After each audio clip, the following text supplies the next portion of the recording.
नमस्कार, मैं अंकित सिंह गोलू अपने YouTube चैनल में आपका बहुत बहुत स्वागत करता हूं। साथियों, आज का यह वीडियो 64वीं बीपीएससी के प्रारंभिक परीक्षा यानी कि पीटी में पूछे गए साइंस के प्रश्नों के उत्तर के संबंध में है।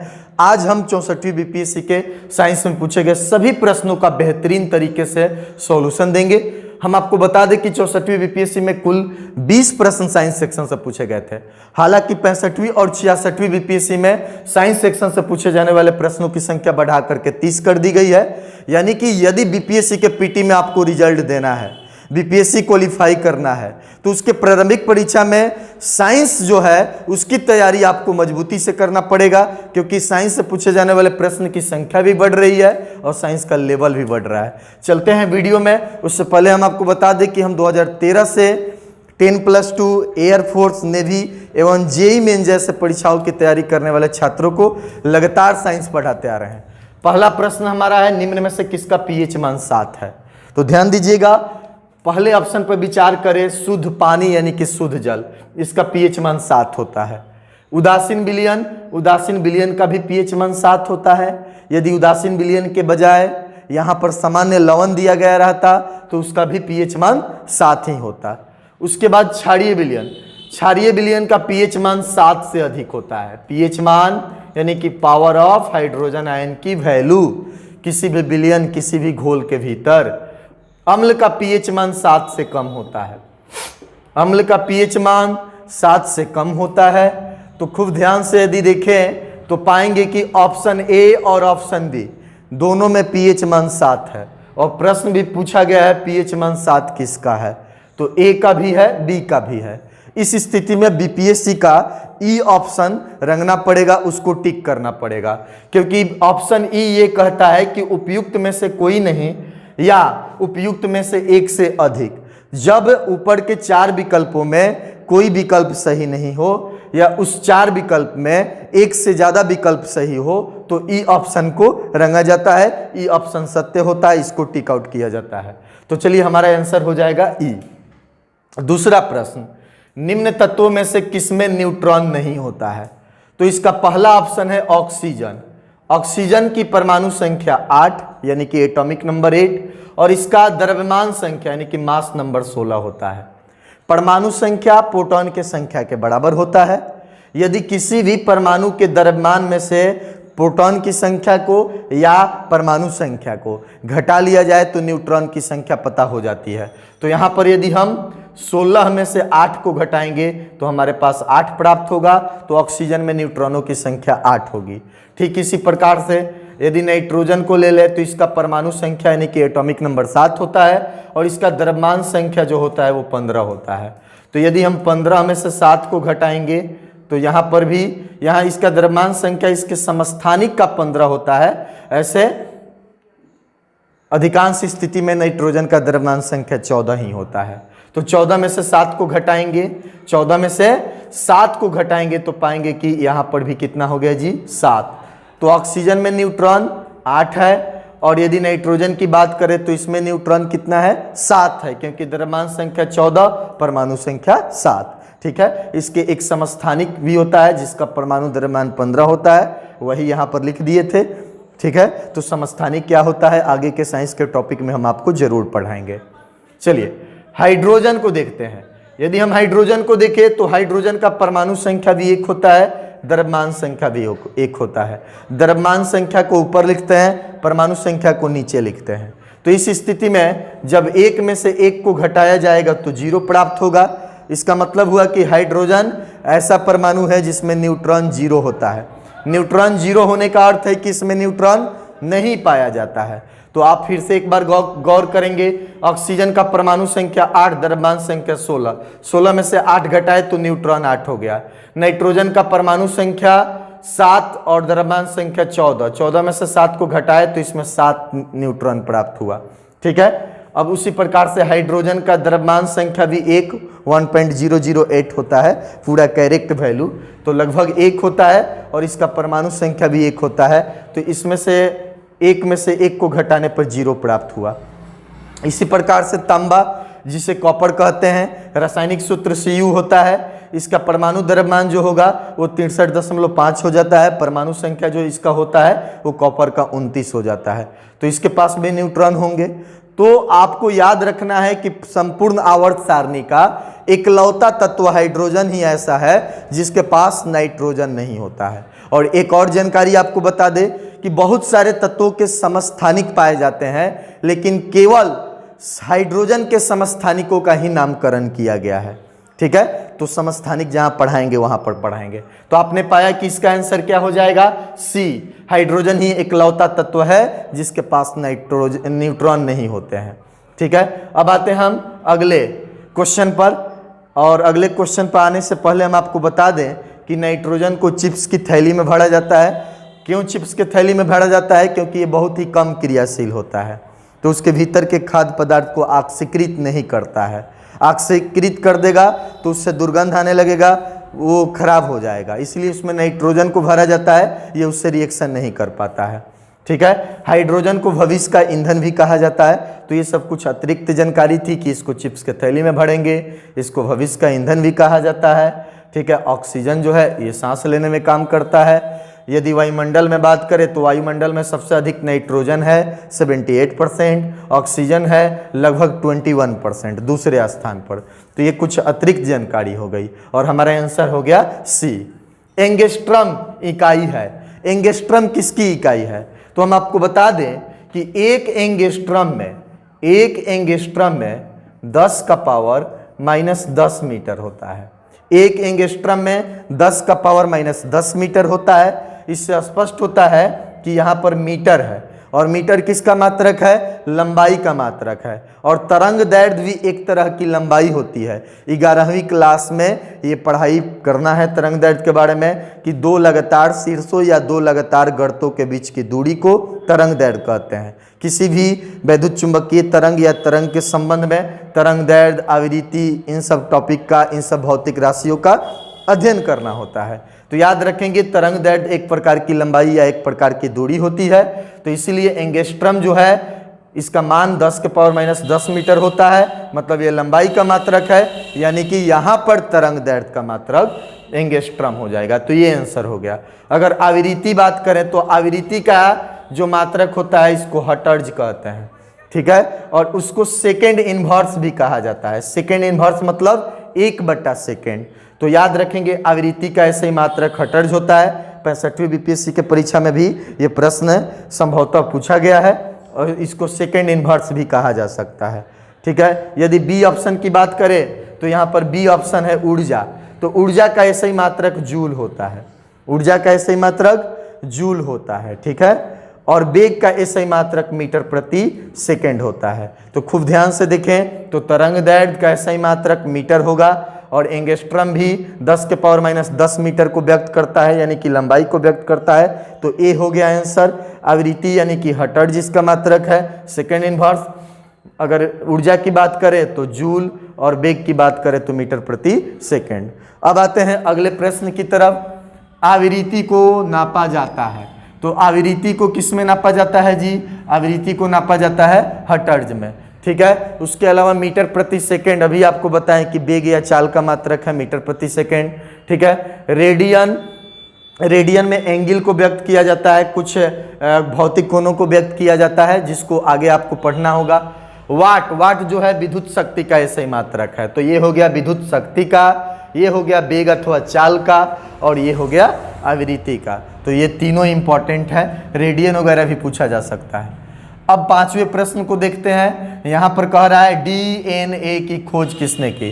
तो पहली चीज है कि डीएनए का एक पूरा नाम भी आप याद कर लो। इसको कहते हैं क्या? डीऑक्सीराइबोस न्यूक्लिक अम्ल। तो डीऑक्सीराइबोस यानी डी, न्यूक्लिक मतलब एन, और अम्ल को एसिड कहते हैं। तो ये तो डीएनए का पूरा नाम डीऑक्सीराइबोस न्यूक्लिक अम्ल, डीऑक्सीराइबोस न्यूक्लिक अम्ल, डीऑक्सीराइबोस न्यूक्लिक अम्ल। ठीक है, अब कह रहा है डीएनए की खोज किसने की?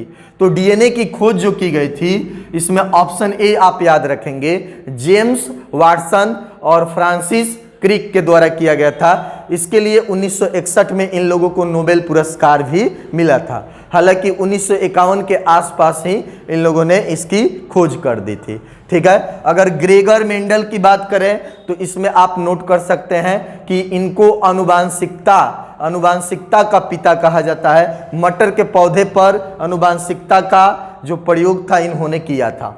तो ये आप याद रख सकते हैं, ग्रेगर जॉन मेंडल या ग्रेगर मेंडल आनुवांशिकता के खोज किए थे और डीएनए का खोज जेम्स वाटसन एवं फ्रांसिस क्रिक ने किया था, जिसके लिए इनको नोबेल भी मिला था। अगर हरगोविंद खुराना की बात करें तो ये कृत्रिम जीन बनाए थे।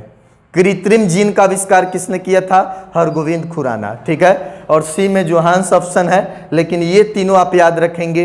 डीएनए का खोज ये हो गए आनुवांशिकता के पिता यानी ग्रेगर जॉन मेंडल, और ये हो गए आपका कृत्रिम जीन बनाए थे कौन? हरगोविंद खुराना। तो इसका आंसर ये हो जाएगा। अगला प्रश्न है ट्राइग्लिसराइड क्या है?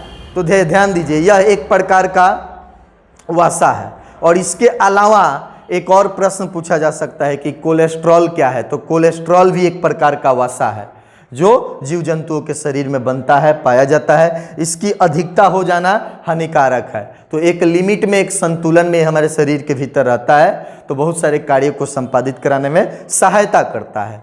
तो ये रहा अभी तक बीपीएससी के 64वीं प्रारंभिक परीक्षा में साइंस के टॉप 6 प्रश्न। इसके बाद और सभी प्रश्न जो 14 प्रश्न है उसको हम बताएंगे, लेकिन उसके पहले आप चाहें तो इसका स्क्रीनशॉट ले सकते हैं या वीडियो देख करके नोट्स बना सकते हैं। आंसर के अतिरिक्त भी बहुत सारी जानकारी हम आपको देते चलेंगे जो आपके परीक्षा के लिए बेहद महत्वपूर्ण होगा। तो वीडियो में आप बने रहें, स्क्रीनशॉट ले लें इसका। आइए अब हम अगले प्रश्न पर विचार करते हैं। देखते हैं 7वें प्रश्न को। इसमें पूछा गया है इलेक्ट्रोएन्सेफेलोग्राम यानी कि ईईजी निम्न में से किसकी निगरानी के लिए उपयोग होता है? तो ध्यान दीजिए, इसका आंसर हो जाएगा मस्तिष्क यानी कि ऑप्शन डी।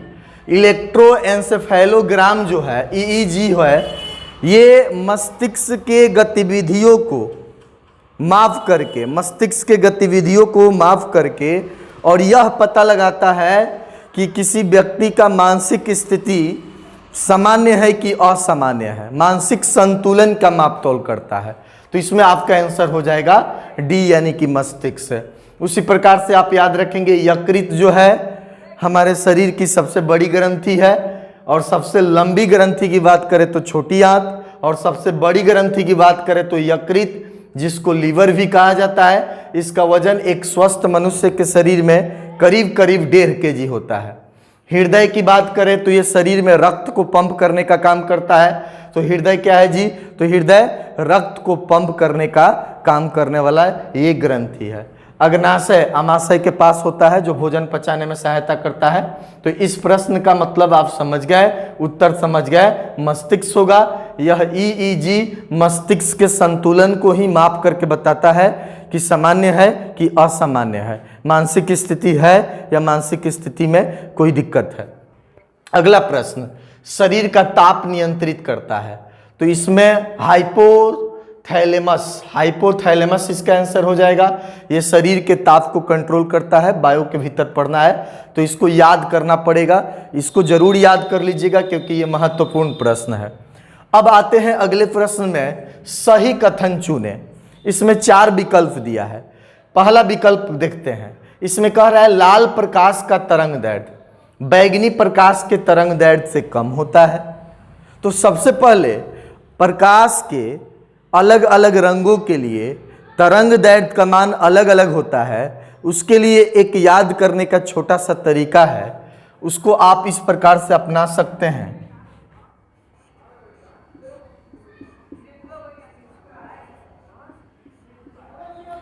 विवग्योर, भी से वायलेट मतलब बैगनी, आई से इंडिगो, इंडिगो मतलब जामुनी, बी से ब्लू, ब्लू मतलब नीला, जी से ग्रीन, ग्रीन मतलब हरा, वाई से येलो, येलो मतलब पीला, ओ से ऑरेंज, ऑरेंज मतलब नारंगी, और आर से रेड, रेड मतलब लाल। तो इस क्रम को देखें तो भी से आर की ओर जाने पर तरंग दैर्ध्य बढ़ता है। अगर हम इधर जाएंगे यानी कि भी से आर की ओर जाएंगे तो हमारा तरंग दैर्ध्य बढ़ता है जबकि आवृत्ति घटता है। तरंग दैर्ध्य के विपरीत आवृत्ति होता है, तरंग दैर्ध्य बढ़ेगा यानी कि आवृत्ति घटेगा। व्युत्क्रमानुपाती होता है, समानुपाती नहीं होता है। अभी आवृत्ति की चर्चा नहीं की जाती है क्योंकि यहाँ पर आवृत्ति से संबंधित प्रश्न नहीं पूछा गया, इसलिए हम इसकी चर्चा नहीं करेंगे। लेकिन ये याद जरूर रखेंगे कि तरंग दैर्ध्य बढ़ेगा तो आवृत्ति घटेगा, तरंग दैर्ध्य घटेगा तो आवृत्ति बढ़ेगा। अब तरंग दैर्ध्य से संबंधित यानी जो क्वेश्चन दिया गया है उस पर हम लोग विचार करते हैं।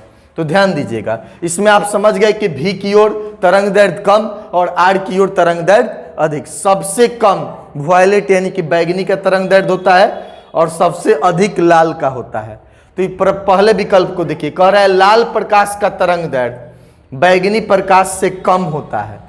बैगनी से कम किसी का नहीं होता है, देख लीजिए, बैगनी से कम किसी का नहीं होता है, लाल का सबसे अधिक होता है। तो ये गलत है, ठीक है। ऑप्शन बी देखिए, कह रहा है लाल प्रकाश का तरंग दैर्ध्य बैगनी प्रकाश से ज्यादा होता है। तो ध्यान दीजिए, ये हुआ लाल और ये हुआ बैगनी। तो हम लोग जानते हैं कि बैगनी से दाहिने आएंगे तो तरंग दैर्ध्य बढ़ता है, वही क्रम आपको अभी लिखवाए भी समझाए भी। तो ये कथन जो है वो सत्य है। कैसे सत्य है? क्योंकि बैगनी बाएं साइड है, सबसे कम बैगनी का, उससे अधिक इंडिगो, उससे अधिक ब्लू, उससे अधिक ग्रीन, उससे अधिक येलो, उससे अधिक ऑरेंज और उससे अधिक रेड, यानी कि सबसे अधिक रेड का होता है। तो रेड का अधिक होता है सबसे, तो बैगनी से भी अधिक होगा। तो ये भी सही है, लेकिन चूंकि एक से अधिक सही होने की स्थिति में ई ऑप्शन भी होता है, इसलिए हमको सभी ऑप्शन को देखना होगा, समझना होगा। बैगनी प्रकाश का तरंग दैर्ध्य हरे प्रकाश से ज्यादा होता है। कह रहे हैं कि बैगनी का हरा से ज्यादा होता है। नहीं जी, नहीं, बैगनी का किसी से ज्यादा नहीं होता है, बैगनी का सबसे कम होता है। तो ये भी गलत है। फिर कह रहा है बैगनी प्रकाश का तरंग दैर्ध्य पीला प्रकाश से ज्यादा होता है। एक बात फिर से आप याद रख लीजिए कि बैगनी का भैया किसी से ज्यादा नहीं होता है, सबसे कम बैगनी का होता है। सबसे बाएं साइड यहां पर बैगनी है, सबसे कम होता है, ठीक है। याद करने का ये तरीका है, बाएं वाला का कम, दाएं वाला का ज्यादा, याद रखेंगे। बैगनी का सबसे कम, तो ये भी गलत, ये भी गलत, एक नंबर भी गलत, इसका बी सही, ठीक है। अब चलते हैं हम लोग प्रश्न संख्या 10 पर। विद्युत शक्ति का इकाई, इकाई का मतलब यूनिट यानी कि मात्रक। किसी भी भौतिक राशि को जिनके पदों में व्यक्त करते हैं उसे इकाई या मात्रक कहते हैं। जैसे द्रव्यमान को किलोग्राम में व्यक्त कर रहे हैं तो वह मात्रक किलोग्राम हुआ, लंबाई को मीटर में व्यक्त कर रहे हैं तो मात्रक मीटर हुआ। ठीक उसी प्रकार से विद्युत धारा का मात्रक एम्पियर होता है। एम्पियर किसका? विद्युत धारा का। यदि आपको नहीं जानकारी होगा तो नोट कर लीजिएगा। वोल्ट किसका है? तो ये विभव का या विभवांतर का। वोल्ट विभव या विभवांतर का ऐसा ही मात्रक है, ठीक है। कूलाम आवेश का ऐसा ही मात्रक है। और वाट जो है यह विद्युत शक्ति का ऐसा ही मात्रक है जो हमसे पूछा गया है। तो यहाँ पर डी आंसर हो जाएगा, यहाँ पर डी आंसर हो जाएगा। फिर से एम्पियर विद्युत धारा का, वोल्ट विभव या विभवांतर का, कूलम आवेश का, वाट जो है ये होता है विद्युत शक्ति का, ठीक है। अब ध्यान दीजिएगा, विद्युत धारा निम्न में से किस उपकरण द्वारा मापी जाती है? तो देखिए अभी बताएं कि विद्युत धारा का मात्रक है एम्पियर, लेकिन यह जिस उपकरण से मापा जाता है उसको कहते हैं एमीटर। तो इसका आंसर बी हो जाएगा, ठीक है। विद्युत धारा के मान को जो है किस पदों में व्यक्त किया जाता है? एम्पियर में। तो मात्रक एम्पियर हुआ, लेकिन मापने वाला युक्ति, उपकरण, मशीन, यंत्र एमीटर हुआ। जैसे तापमान का मात्रक केल्विन भी होता है, फ़ारेनहाइट भी होता है, डिग्री सेल्सियस भी होता है, लेकिन तापमान का एसआई मात्रक, अंतर्राष्ट्रीय मात्रक केल्विन होता है, ठीक है। तो तापमान का मात्रक हो गया केल्विन। केल्विन के पदों में तापमान को व्यक्त करते हैं। लेकिन कभी भी आपको बुखार हुआ हो या कहीं तापमान मापना हो तो उसके लिए एक उपकरण यानी कि एक युक्ति का उपयोग किया जाता है जिसका नाम होता है थर्मामीटर। उसी प्रकार से जिस उपकरण से विद्युत धारा को मापा जाता है उसको कहते हैं एमीटर। हालांकि विद्युत धारा को ज्ञात करने के लिए एक अन्य उपकरण का भी यूज किया जाता है। तो वो जो होता है वो धारा की केवल सूचना देता है। धारा की क्या करता है? सूचना देता है, मान को नहीं बताता है। विद्युत धारा के मान को एमीटर ही बताता है, ठीक है। चलिए तो आगे चलते हैं। मानव शरीर में पानी होता है, मनुष्य के शरीर में लगभग 70% जल होता है। तो ये सही हो जाएगा। कुछ बुकों में 65 मिलता है, कुछ में 70 मिलता है, एनसीईआरटी में 70 है, तो आंसर 70 ही है। और 64वीं बीपीएससी में जो बीपीएससी का ऑफिशियल आंसर मिला उसमें भी यही था। अगर 65 रहता तो थोड़ा सा कंफ्यूजन होता, फिर भी हमारे हिसाब से आपको 70 ही लगाना चाहिए। तो 65 ऑप्शन में कहीं था नहीं, लगभग 70%, 70 के आगे ऐसे लगभग भी लगा है। चलिए, विद्युत मोटर में ऊष्मा को विद्युत ऊर्जा में बदला जाता है? जी नहीं, उसके लिए टरबाइन वगैरह यूज किया जाता है। विद्युत ऊर्जा को ऊष्मा में? ये भी नहीं। विद्युत ऊर्जा को यांत्रिक ऊर्जा में? ये आंसर सही है। विद्युत ऊर्जा को लेगा और उसके बदले यंत्र चलाएगा, उसी को कहते हैं हम लोग विद्युत मोटर। जैसे पानी भरने वाला मोटर जो होता है आपके घरों में, हमारे घरों में लगा होता है, तो जैसे ही विद्युत धारा आता है, बिजली आता है, तब हम लोग पानी चढ़ाना शुरू कर देते हैं। यानी कि वो बिजली को ले रहा है, विद्युत धारा को ले रहा है और यंत्र चल रहा है। तो विद्युत मोटर जो है विद्युत ऊर्जा को यांत्रिक ऊर्जा में बदलता है। लेकिन इसके समतुल्य एक और प्रश्न पूछा जाता है विद्युत जनित्र का। तो विद्युत जनित्र यानी कि विद्युत जनरेटर, ये क्या करता है? तो यंत्र चलता है, ठीक है, और विद्युत ऊर्जा उत्पन्न होता है। जनरेटर से विद्युत ऊर्जा प्राप्त होता है, तो वह यांत्रिक ऊर्जा को विद्युत ऊर्जा में बदलता है। विद्युत ऊर्जा में बदला तो जनरेटर, और विद्युत ऊर्जा को यांत्रिक ऊर्जा में बदला तो आपका विद्युत मोटर। तो इन प्रश्नों का आप स्क्रीनशॉट ले सकते हैं। उसके बाद मिलते हैं अन्य सभी प्रश्नों के साथ। तो जल्दी से इसका स्क्रीनशॉट लीजिए और वीडियो में बने रहिए। आइए दोस्तों, अब हम लोग देखते हैं अगले प्रश्न को। प्रश्न संख्या 14 पर हम लोग विचार करते हैं। प्रश्न कह रहा है कि आर्द्रता किस उपकरण से नापी जाती है? तो आर्द्रता को नापने के लिए हाइग्रोमीटर का प्रयोग किया जाता है। तो हमारा ऑप्शन बी सही हो जाएगा, ठीक है। ये जो है इससे आर्द्रता मापा जाता है। लेकिन विकल्प पर विचार किया जाए तो इस प्रश्न के अन्य जो भी विकल्प है, इन सभी से कहीं न कहीं प्रश्न बनता है किसी न किसी प्रतियोगी परीक्षा में। बीपीएससी के लिए भी ये महत्वपूर्ण हो सकते हैं, तो इसको जान लेना बहुत ही जरूरी है। हाइड्रोमीटर को जानते हैं। हाइड्रोमीटर जो होता है ये द्रव का घनत्व यानी कि लिक्विड का डेंसिटी मापता है कि द्रव का घनत्व कितना है। पायरोमीटर की बात करें तो ये द्रव का प्रसार मापता है पायरोमीटर। उसके अलावा यदि लैक्टोमीटर की बात करें तो ये दूध की शुद्धता को मापता है, दूध की शुद्धता को मापता है। तो अब हम पाएंगे कि हाइड्रोमीटर जो है द्रव के घनत्व को माप रहा है, हाइग्रोमीटर आर्द्रता को, पायरोमीटर प्रसार को और लैक्टोमीटर दूध की शुद्धता को माप रहा है। तो हमारा सही आंसर हो गया बी। लेकिन अन्य सभी ऑप्शन का जो लिखा गया है कि वो किसको मापता है, वो चीजें भी आपको ध्यान में रखना होगा। अगले प्रश्न पर चलते हैं। प्रश्न संख्या 15, दाब की इकाई क्या है? तो दाब की इकाई यानी कि मात्रक पूछा जा रहा है। किसी भी भौतिक राशि को जिनके पदों में व्यक्त किया जाता है उसको इकाई या मात्रक कहते हैं। जैसे लंबाई को मीटर में, उसके अलावा किलोमीटर में, सेंटीमीटर में, इंच में, फुट में, इस सब में व्यक्त कर सकते हैं। तो ये सब लंबाई का मात्रक है। ये अलग बात है कि लंबाई का अंतर्राष्ट्रीय मात्रक यानी कि एसआई मात्रक मीटर है। द्रव्यमान का भी मात्रक होता है, केजी हो गया, ग्राम हो गया, लेकिन द्रव्यमान का एसआई मात्रक केजी यानी किलोग्राम होता है। दाब के मात्रक की तरफ चलते हैं। तो दाब का जो सूत्र होता है, दाब बराबर होता है बल बटा क्षेत्रफल। प्रति इकाई क्षेत्रफल पर लगने वाले बल को दाब कहते हैं। तो जो दाब होता है रियल में प्रति इकाई एरिया पर अप्लाई होने वाला फोर्स ही प्रेशर कहलाता है। तो दाब का जब सूत्र पता है तो उसका मात्रक भी पता चल जाएगा। बल का मात्रक होता है न्यूटन और क्षेत्रफल का मात्रक होता है मीटर स्क्वायर। तो न्यूटन प्रति मीटर स्क्वायर ये दाब का मात्रक हो जाएगा। ऐसा इसलिए हुआ क्योंकि जब दाब बराबर है बल बटा क्षेत्रफल के, तो दाब का मात्रक बराबर होगा बल के मात्रक बटा क्षेत्रफल के मात्रक के। अब गौर करें तो न्यूटन प्रति मीटर स्क्वायर हमारा पहला ऑप्शन दिखाई दे रहा है, न्यूटन प्रति वर्ग मीटर। वर्ग का मतलब स्क्वायर, ठीक है, वर्ग का मतलब स्क्वायर। तो हमारा इसका आंसर ए हो जाएगा। अब चलते हैं 16 नंबर प्रश्न पर। आइंस्टीन को नोबेल प्राइज यानी कि नोबेल पुरस्कार किस कार्य पर मिला? किस कार्य के लिए आइंस्टीन को नोबेल पुरस्कार मिला था? अपेक्षिकता के सिद्धांत के लिए, बोस आइंस्टीन संघनन, पदार्थ की पांचवी अवस्था बोस आइंस्टीन संघनी कहलाती है।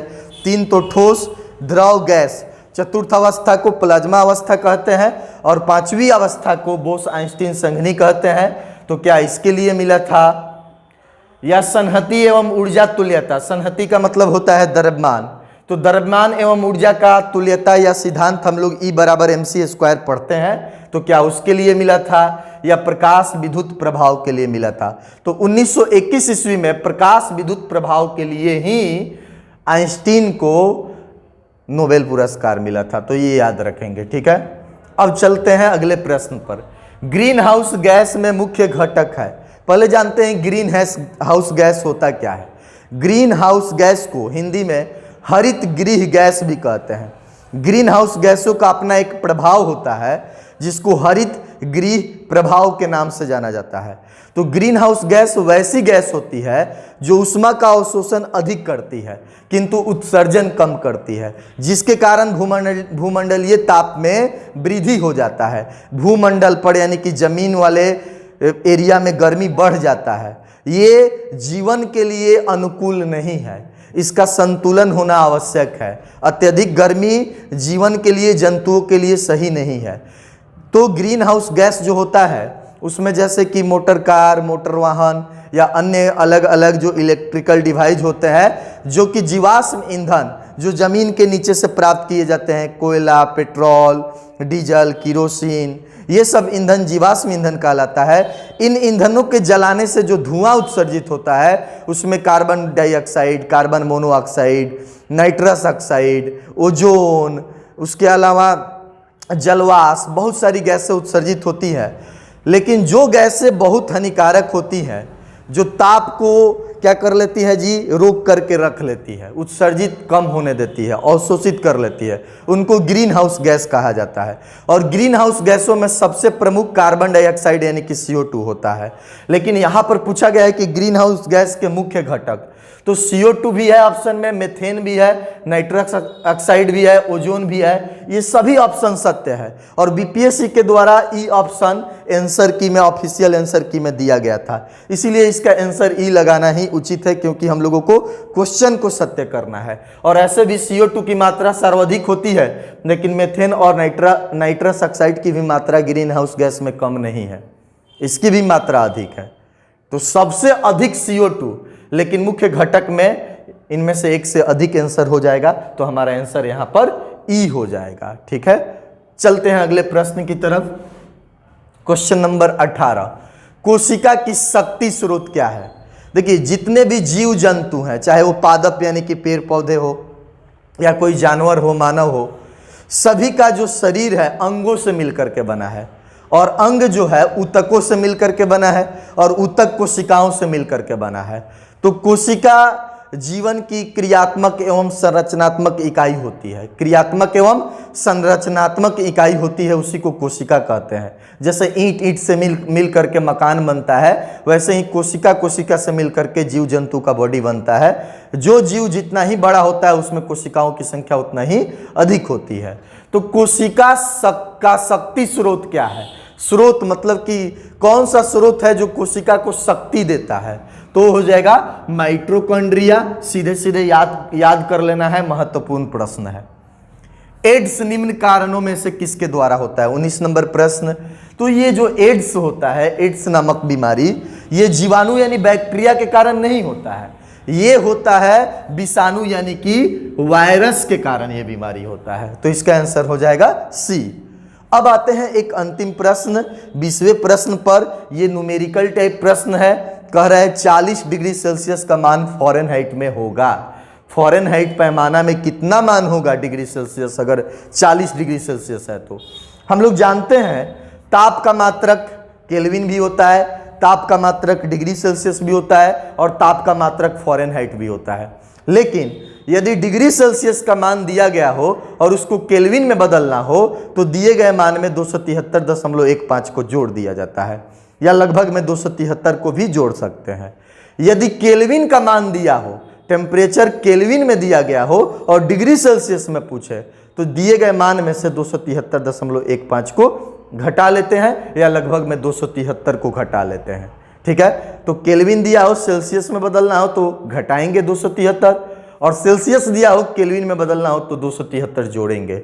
लेकिन यहां एक अलग चीज दिया गया है, सेल्सियस को फॉरेनहाइट में, डिग्री फॉरेनहाइट में बदलना है। उसके लिए एक संबंध होता है, एक रिलेशन होता है, वो हम आपको यहां पर लिख देते हैं, तो आप ध्यान से देखेंगे। और एक ट्रिक भी छोटा सा हम आपको देंगे, C/100 बराबर F माइनस 32/180।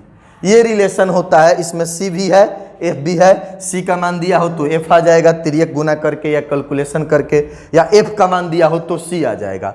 या करके इसी सूत्र को हम लोग ऐसे लिख सकते हैं, ध्यान देंगे। अगर इसको काटे 20 से तो ये 5 बार में कटेगा और ये 9 बार में कटेगा। 20 में 9 से गुना करने पर 180 और 5 में गुना करने पर 100। तो इसको C/5 बराबर F माइनस 32/9 लिख सकते हैं। तो ये भी एक सूत्र हो गया। लेकिन कॉम्पिटिटिव एग्जामों में तेजी से कम समय में ऐसे प्रश्नों का जवाब लेने के लिए आप एक छोटे से ट्रिक का उपयोग कर सकते हैं। F बराबर C गुना 1.8 प्लस 32। ठीक है, अब इस फॉर्मूले का यूज हम इधर कर रहे हैं। देखिए F निकालना है, C का मान हमारे पास कितना है जी, डिग्री सेल्सियस का मान 40 है। 40 में गुना कर दिए 1.8 से और फिर इसमें जोड़ दिए 32 यानी कि 32। तो ध्यान दीजिएगा, 40 में जब आप 1.8 से गुना करिएगा तो 18 चौक 72 यानी कि 72 आ जाएगा। और 72 में 32 जोड़ दीजिएगा तो 72 में 32 जोड़ के देखिए 104 डिग्री फॉरेनहाइट आएगा। तो हमारा आंसर यहाँ पर A हो जाएगा। देखिए आप कितनी आसानी तरीके से इसको सॉल्व कर दिया गया। तो आगे भी हम वीडियो लाते रहेंगे, 65वीं बीपीएससी, 66वीं बीपीएससी, 63वीं बीपीएससी, इन सभी प्रीवियस ईयर के क्वेश्चन को, साइंस को, मैथ को लाने का प्रयास करेंगे। और साथ ही अन्य जो भी लेक्चर हमारे यूट्यूब चैनल पर आ रहे थे वो आते रहेंगे। थोड़ा सा समय का कमी है, ऑफलाइन क्लासेज खुल जाने के वजह से समय की पाबंदी हो जाती है। तो वीडियो हम आपके बीच लाने का लगातार प्रयास करेंगे जब भी हमको मौका मिलेगा। यदि यह वीडियो समझ में आया, अच्छा लगा, आपके दिल को छुआ, तो आप वीडियो को लाइक करिए, चैनल को सब्सक्राइब करिए और अधिक से अधिक प्रतियोगी छात्रों में, या बीपीएससी के छात्र हो, या बिहार दरोगा के छात्र हो, जेपीएससी के छात्र हो, सभी में इस वीडियो के लिंक को आप शेयर करेंगे तो ये सभी प्रतियोगी परीक्षाओं के लिए फायदेमंद सिद्ध होगा। मिलेंगे अगले वीडियो में। नमस्कार, जय हिंद।